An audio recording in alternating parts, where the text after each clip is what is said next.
Hello everybody and welcome to vlog number 9.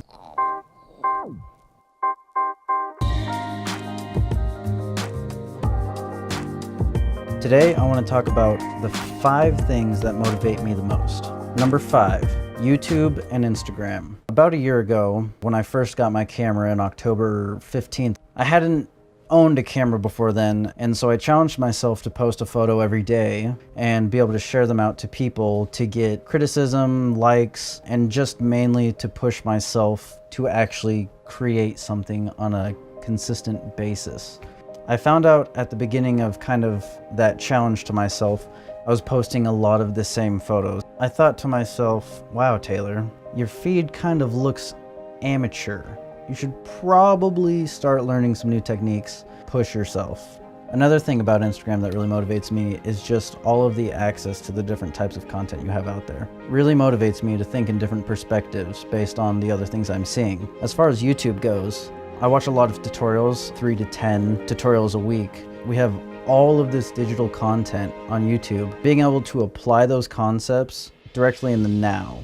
So I can watch a tutorial, edit my own footage live, and learn a new technique or a couple of techniques in a night and then bring them to work the next day. But I'm not always watching tutorials on YouTube. I am guilty of watching those mindless videos. There's something about those mindless videos that help you relax at the end of the day. Working 8 hours, coming home, doing the routine, and then working more and learning more doesn't ever give your brain time to rest. And so watching those mindless videos, cute cats, cute puppies, or just someone playing a video game even, really helps me to just kind of wind down at the end of the day and just meditate almost. It's always that nice little cherry on top at the end of my day.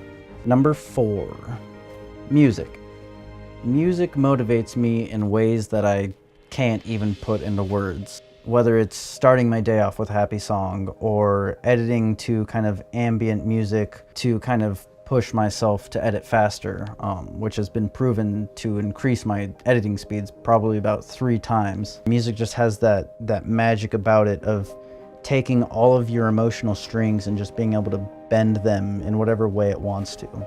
Number 3, all of the people around me. Anyone from my peers to my family to my colleagues. It's been proven in many studies that the people you surround yourself with directly influence your lifestyle and how you act. I truly believe that if you surround yourself with good people, good things are going to happen. And so all of the people around me, my friends and peers who are out creating content, really motivate and influence me to push myself. If they weren't out there creating all of that content, taking really awesome photographs and making cool videos, then I wouldn't have anything to really compare my stuff to and then push myself forward. Just actually being able to have them there and sit for long conversations over coffee or beer or whatever you have, Some of those conversations have been the most influential on maybe a specific project and really changed how I look at kind of the creative process and how I kind of do things. Family has that rare influence, They've seen you grow up since you were the wee little laddie and, oh, I can't believe you're this tall now, and are you trying to grow a beard? They know you. They've seen you grow up. They've seen you in your awkward phases. They've seen you at your worst. They've seen you at some of your best moments.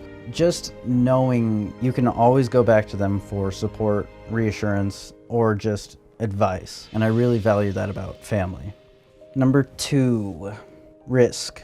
Types of risk that really motivate me are when I'm able to apply a new technique or something that changes my creative process and poses a risk to it because it's out of the ordinary. A good example would be when I got my anamorphic lens. We wanted to shoot a whole short film on it. The big risk in doing this was have to attach a lens to a lens, so you have to ride dual focus. It has to sit at a complete vertical angle, so if it's off a little bit, the image completely skews, which looks really weird and off-putting to the audience.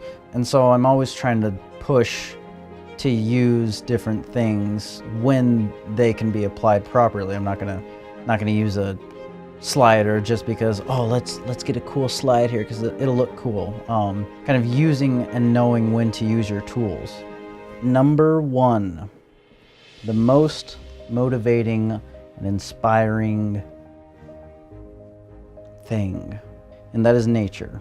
Best example of this would be when Libby and I went to Oregon. You know, we were just sitting on a bench, staring out at the ocean and watching the water kind of crash on the rocks.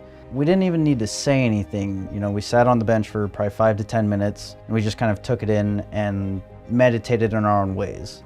I have pretty high stress levels all the time, but when I'm at my most calm is when I'm out in nature just taking in all of its beauty, and it just has this power. I don't know how to explain it, but it just calms me, and that's when I'm at my most peaceful. I love it. It motivates me, rejuvenates my juices, makes me creative again, you know? I hope you enjoyed those 5 things that motivate and inspire me. I hope you have a wonderful Wednesday.